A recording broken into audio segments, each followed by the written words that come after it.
Hey guys, Namaste Sober. So today I want to talk about my view on AA. Because as you guys know, if anybody's actually really been following and stuff like that, when I started doing the videos and I was really like active in AA. Not active, but like really trying, because I wasn't like, serving. Trying to follow the guidelines and things like that in AA. And I was all about it, and like I said, like I was drinking the juice, and I can definitely fully say that I am not. I have to say now at this point, I'm putting AA on the back burner. My sobriety is definitely still first. Definitely, my first goal is definitely to get to a year, and then after that, it's definitely 10 years. So, and I have to say, like, for me, at least, so what ended up happening is clearly I put too much pressure on the people in AA and thinking that they're perfect and that they're supposed to be this way and blah, blah, blah, blah. And that's my own fault. I won't say anything that, it was anybody else's. And that it's just supposed to be a certain way, and that's not how it is. Because, I forget a lot that this is a selfish disease, because even now, like, I think I'm realizing, like, how selfish I really am. Because, I haven't gotten to a year, but when I started, I was like, I just want to help everybody else. And that's what I've been doing. I've been helping everybody else. And now it's time for me to help myself. And now I'm like, even thinking about getting a sponsee or whatever. I'm like, oh my God, I don't want to. And that's for my own selfish reasons, because I really want to like figure this out and kind of like ride the wave of my sobriety and figure out what works for me and what doesn't. So yeah, and I just feel like AA is like organized religion. Like, I think it's great and it fits for some people, and like I understand that like some people have to believe in that and the guidelines and the rules, and that's what works for them. But being the outsider and stuff like that, like I just see a lot of fake people, and saying that like this is how it is and we're united and we're supposed to work together and this, that, and the other. But like I've reached out for like help, in certain situations, and it wasn't received, and not everybody can. And I understand that, like I can't really, like, there's only certain things that I can do right now for people. But, I try to remind myself that it is a selfish disease. And, I think a lot of people want to say that they're working a program and stuff like that, but I think it's kind of difficult to work a problem. Like, I think that the steps and the traditions and stuff like that, I think it's an amazing, just backbone, and it's what it instills in people. I think it's amazing, as I'm stuttering. Yeah, I think like, it's important, but like I even had somebody say to me, like, I was like, oh, I made an amends to like one of my exes and stuff like that. And she's like, you can't do that because you're not working a program. Like, says who? Like, and I have to say, like, I had somebody else like on Sober Grid, like, I don't think Bill and Bob would be very proud with like the way that some of these people are acting like about AA. Like, I get it that it's very this way and stuff like that, but like for me, that's never going to work for me. Like, I was such a functioning fucking alcoholic that I literally thought that I was so perfect that the only thing wrong with me was that I drank. And like, if I'm pushing myself towards this like perfection of AA, like what is that for me? Like, not that I need to be the complete and polar opposite, but like I need to find some type of balance here. So it just doesn't work for me. And I have to say, I probably shouldn't even be saying this, but you know what? I'm going to talk about a certain somebody who literally put the nail in the coffin for me. Because originally, so why I was getting onto the fence about like just giving up on AA was because of my old sponsor, and that's not right for her and stuff like that. It was one person, it's not even fair kind of deal, and I got to learn to like separate AA from the people of AA, because AA is the program. And I know that we're there to like help assist each other or whatever. But I'm going to refer to this one girl. Her name is B.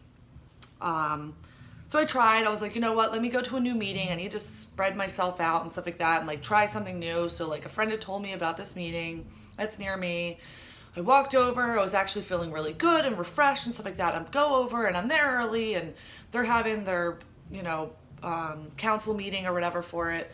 And I am sitting there and stuff like that. And these two girls walk in and literally just like immediately hound me. Oh, hi, blah, blah, blah. I'm B and da-da-da. And this is my friend. And how long have you been sober? Do you have a sponsor? What are you doing? Like, just jumped on me. And I immediately was like taken back and kind of like, and I have a horrible problem, one of my character defects is that I overshare. And then I started oversharing about a lot of things, and I'm just like in my head, like, Sarah, take a step back, because this is what you're trying to avoid yourself from, like people who jump in like this. You know, because I wanted to step in again and like be able to like see things from the outside and try to feel, you know, like not take judgment on people and just like work the program and stuff like that, which is kind of difficult, and really like see, like pick out a sponsor for myself and stuff like that. But anyways, so I go and she does this and gets my phone number, and then luckily I ran into a friend, so I'm able to like talk to him for a little bit and stuff like that. And then she's like, Sarah, I pulled up a seat, you're gonna sit right here. And I was like, you know what, I'm gonna sit back here because I need to assess the situation, like I need to feel a certain way, blah blah blah. She's like, okay. And then she's like, how about we figure out a time to meet, for literally immediately putting herself in a sponsor position, like I'm gonna sponsor you, blah blah blah.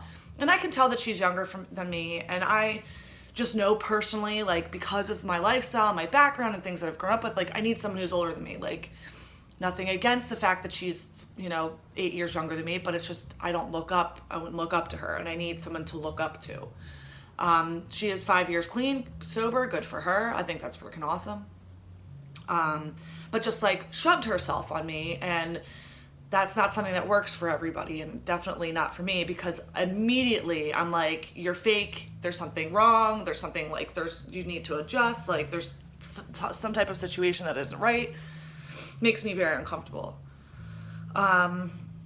And you know, I told her, I said, listen, I was like, you know what, we can figure something out. I was like, but you know, don't get your hopes up, because I'm like still trying to put my feet in the water to see if I really want to do AA and stuff like that. And she just kind of was like, okay. And then like turned around, whatever. And then she ended up sharing, and what she shared about was very inspiring, and I thought it was great, and I thanked her, and I said, thank you for giving me your phone number, and you know, I think it's great, like good for you for being sober. And she's like, yeah, you know, people find out that I'm 20 and feel that, you know, she can't stay sober. And like, I don't know if that was her assumption, that she thought that I thought that, because I actually didn't think that. I thought, wow, that's freaking admirable, and I kind of wish I got into it a lot sooner. Because I definitely think like by the time that I was 28, like it was pretty good. I was already rolling in my alcoholism. But you know, everyone takes things differently, and I forget that we're different people, and maybe that's how she did, maybe she didn't. But then she texted me the next day about a meeting on that night, Friday, and you know, and I couldn't go because I was working, and I was like, you know, thank you, blah, blah, blah. And then she wrote out this entire long thing about like, let me be your sponsor, and I know that somebody harmed you and this, that, and the other, but you have nothing to lose. And this entire, like, it literally sounded like she read it out of a Bible verse. Like, it was just crazy. And I was very honest, and I said, you know, I appreciate it, but like, I already know for a fact that me needing a sponsor, I needs to be somebody older than me. The only meeting that I truthfully even like, everyone there is older than me. And some of them don't even have that many years, but I know that that's what they want. Like, they're set in what they want. And I'm not saying that she doesn't, but you know, I just knew. And I just was very honest, and I said, but you know what, like, I could really use more sober friends, because that's something that me and my therapist talked about, like, I really do. No freaking response. None. So, fuck you, B. That's all I have to say.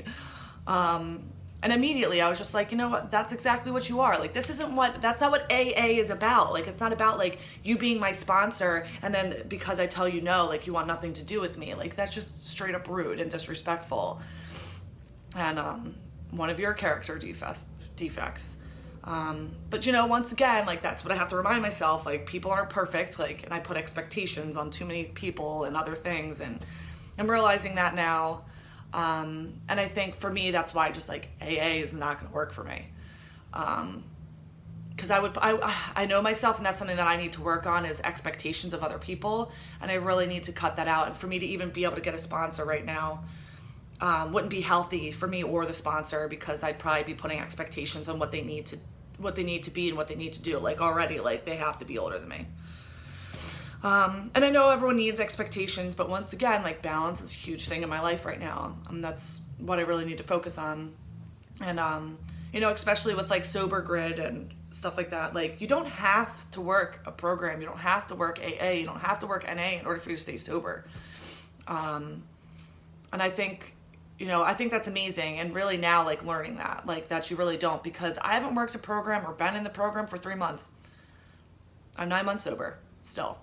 So, and I know that, like, this is something that, like, I need for myself, and I'm so proud of myself, and I hope that more people come on this side still. And I'm like, that's still my priority, and I'm still gonna do things that most people don't like, and I'm still trying to figure out if, like, even, like, the near wine and near beer is something that I should be doing, and I don't know. I'm figuring it all out, and all I know is that, like, if I ever feel like I'm going to drink, or if I'm going, or I have to have it, like, I know that I can go to a meeting, and I have certain people in AA that, like, I can call. And, like, and I do, like, I respect those people, whether they're working their program in AA or not. Like, that has nothing to do with them. I respect them as people, because I think they still see me as as a person, and a person outside of working the program, like, instead of just trying to be my friend because I'm working a program, which I appreciate that.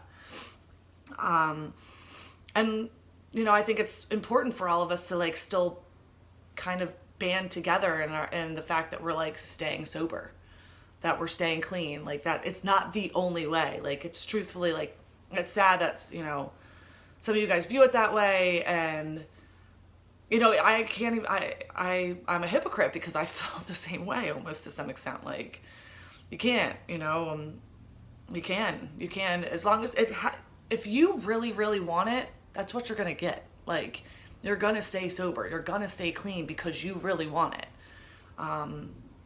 And maybe some people, like, they need the meetings. And I understand that. Like I said, like, some people really need church, and I understand that. And it's different for everyone. I just, wish the judgment was taken back a little bit, but that's me talking too big for the reality of what the world is. But I just wanted to say that, and that was my view on it for now. And I'm never going to say never. I'm not going to say I'll fuck AA and I give up. Just for now. It's just not something that's working for me, and I need to work on myself and my own character defects, and maybe I can't do that because I'm not in AA. But I'm sure my therapist and I will be fine. But and for right now, the most important thing is making sure that I'm keeping my life together, and by doing that, I'm staying sober. So, that's what works for me. So I don't know about you guys, but I just wanted to touch on that for today, and how that is for me, and what's going on. I guess that's kind of really about it. New job's still going really well. Things are kind of crazy and hectic there, but I think it's helping me keep busy. I'm also looking for another job. I'm kind of setting, like, more goals for myself, and, like, the direction of what I want to do, because, like I've said, and I've been saying it, and I know, like, I don't think that I'm, like, some big YouTube person by any means or whatever, but, like, what my goal is, like, I want to be able to travel and meet some of you guys, and be able to say, like, and be able to videotape you guys, and, like, for you guys to share your experience. If you're in AA, if you're not in AA, how you're staying sober, like, what was your story? What are you doing now? Like, just things like that. Like, I really want to be able to share that and stuff like that. I think it's important, because I love open discussion meetings the most, because I love getting somebody else's story and just learning how and where they came from. So that's it for now. That's it. But thanks for listening, guys, and like, subscribe, and share. Namaste sober, and I hope you do too.